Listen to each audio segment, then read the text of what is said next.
দিদি, আপনাকে crime press বেঙ্গলে স্বাগত। আবার আপনি নতুন দায়িত্বে, কি বলবেন? নতুন দায়িত্বে আগে এখানে আমার কাছে এটা একেবারেও নতুন তো নয়, কারণ আগে এখানে চেয়ারপারসন ছিলাম আমি। তো ভাইস চেয়ারপারসন, এখন ভাইস চেয়ারম্যান হয়েছি।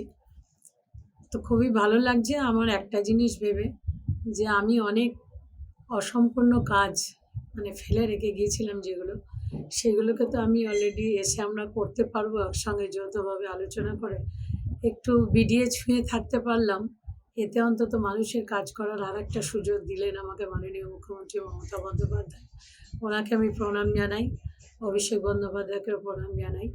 আজকে দল আমাকে যে সম্মান দিয়েছেন বারবার, আমার নিজের মানুষের কাজ করাটাই উদ্দেশ্য।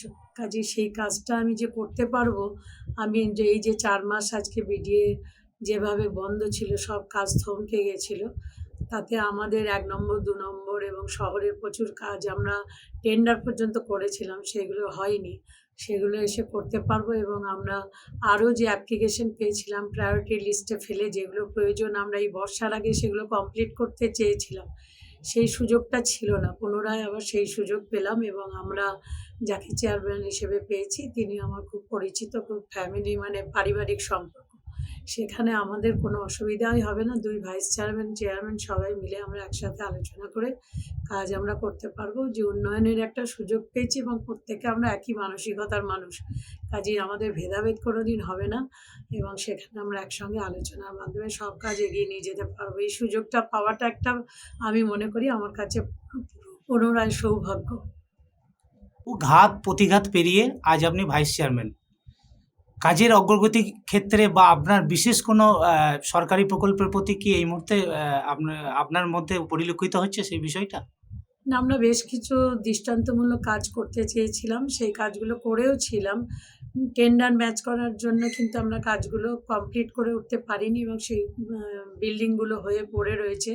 এইগুলো আমি এইমাত্র বেরোচ্ছিলাম ওনার সঙ্গে আলোচনা করে, এগুলো যাতে আমরা অগ্রগতির দিকে নিয়ে যেতে পারি এবং আগামী দিনে আমাদের আরেকটা ইচ্ছা আছে, যেটা আমি বর্ধমানের দক্ষিণের বিধায়কের সঙ্গেও আলোচনা করেছিলাম, পৌরসভার চেয়ারম্যানের সাথেও আলোচনা করেছিলাম। সর্বমঙ্গলা মন্দির যাবার লক্ষ্যে বাইরের লোকেরা যখন আসে, তখন তারা কার্জন গেট থেকে কতটা যেতে হবে ডান দিকে না বাঁ দিকে, তারা দিশা হারিয়ে ফেলে।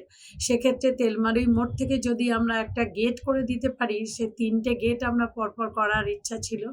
তো রাস্তাগুলোর কাজ হবে বলে আমরা আমাকে বিধায়ক সাহেব বলেছিলেন যে ওই কাজটা আগে পেপার ব্লকের কাজটা হয়ে যাক, তারপর করব। এটা হলে কি হবে, তেলমারি পাড়ার মুখে সর্বমঙ্গলা মন্দির লেখা থাকলে একদম সরাসরি গিয়ে সর্বমঙ্গলা মন্দিরে ধাক্কা মারবে মানুষ। এদিক ওদিক কাউকে করতে হবে না, কাউকে জিজ্ঞেসও করতে হবে না। তো এটা একটা বড় কাজ, এটা আমাদের করার ইচ্ছা আছে, আমরা সবাই মিলে সেই কাজটা করব নিশ্চয়ই। এইভাবে আমরা নতুন নতুন কিছু কাজ, এবং মাননীয় মুখ্যমন্ত্রী ডেভেলপমেন্ট অথরিটি তৈরি করেছেন যেভাবে, সেটা তো ডেভেলপমেন্ট যাতে পৌরসভার পাশাপাশি আমরাও করতে পারি, সেই জায়গাটা আমরা নিশ্চয়ই লক্ষ্য রাখবো এবং আমরা তার কথা মতন, তার দেওয়া কর্মসূচি, তার স্বপ্ন, সবটাই আমরা একসাথে পূরণ করার চেষ্টা করব। লাস্ট প্রশ্ন, আপনি ভাইস চেয়ারম্যান হিসেবে কি বার্তা দেবেন বর্ধমানবাসীকে?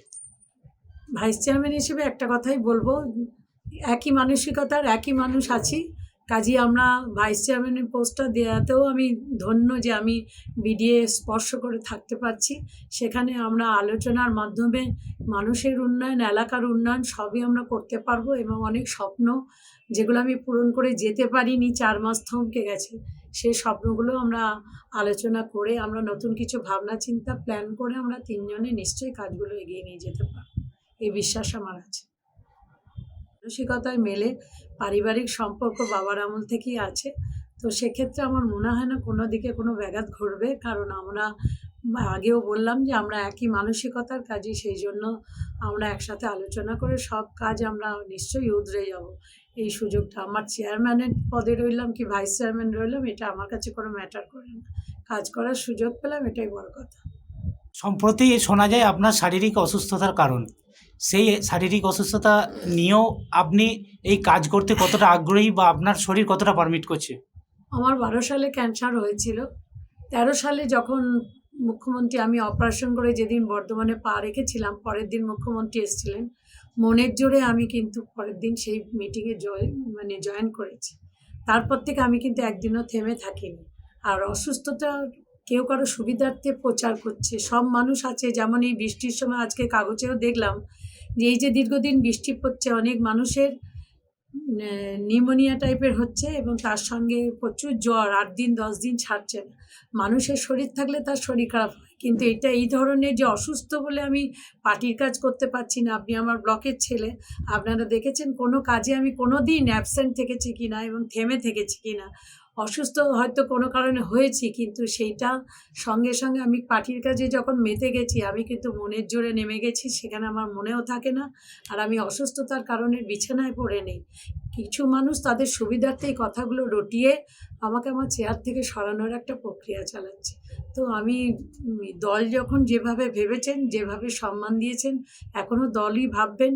কারণ আমার এমন কিছু ক্যান্সারকে যখন আমি জয় করে জীবন বাজি রেখে ফিরে এসেছি, তখন প্রতিটি মুহূর্তে আমি সেইভাবেই ফিরে আসি এবং মানুষের মাঝে থাকলে আমি ভালো থাকি, সেই কাজটা আমি করে থাকি।